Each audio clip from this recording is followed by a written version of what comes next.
Once you have your patterns stored together, if you notice, these instruments, the dollar index, copper and gold, have this calendar set next to them.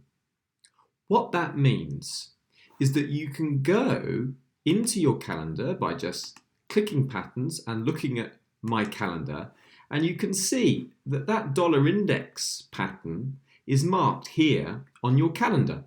If you have notifications enabled, you can then get an email notification a few days before the seasonal pattern starts. So to add an instrument that you've bookmarked to your calendar, you simply click the instrument you would like to add to your calendar and then add to calendar, and then you see the calendar icon which tells you when you get close to the 15th of July, you will be sent